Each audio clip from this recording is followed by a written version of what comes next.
మీరు చూస్తే రాబోయే 40 సంవత్సరాలకి ఒక రోడ్ మ్యాప్ని రూపకల్పన చేసుకున్నాం.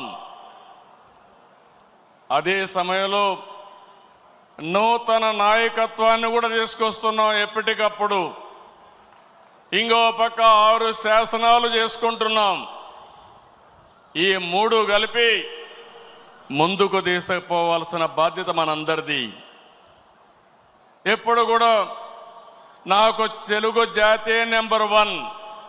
నా జీవితంలో తెలుగు జాతి కోసం మళ్ళీ అంటూ ఒక జన్మ ఉంటే తెలుగు గడ్డపైనే పుడతానని మరొక్కసారి మీ అందరికీ విజ్ఞప్తి చేస్తున్నా. అదే మారిగా ఈరోజు నా ఆలోచన, ఇది నెరవేర్చేది పార్టీ కార్యకర్త. అందుకే కార్యకర్తే అధినేత. మీరే నా హైకమాండ్ కూడా, మీరే సుప్రీం కూడా.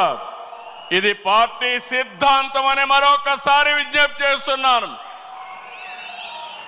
వేదిక పైనుండే నాయకులు కానీ మీరు కానీ అందరం గుర్తుపెట్టుకోవాల్సింది, పార్టీకి సాధారణ కార్యకర్త ఎప్పటికీ శాశ్వతంగా సుప్రీంగా ఉంటాడని చెప్పి కూడా నేను మీకు తెలియజేస్తున్నా.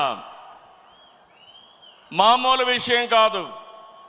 45 రోజుల్లో 1 కోటి మెంబర్షిప్ చేయించిన, 1 కోటి పైన మెంబర్షిప్ చేయించిన ఏకైక పార్టీ తెలుగుదేశం పార్టీ. ఇంకొక పక్క తొలిసారి అసెంబ్లీకి 65 మందికి యంగ్స్టర్స్ సీట్లు ఇచ్చాం. ఇది ఒక చరిత్ర. ఏ రాజకీయ పార్టీ కూడా ఇంత సాహసం చేయలేదు. అలాంటి నిర్ణయం చేశాం. 61 మంది గెలిచారు. నూతన నాయకత్వాన్ని తీసుకొచ్చాం. ఎమ్మెల్యేలుగా, ఎంపీలుగా, మంత్రులుగా ఫస్ట్ టైం అయిన వాళ్ళ మంత్రులు చేసిన ఘనత కూడా తెలుగుదేశం పార్టీది.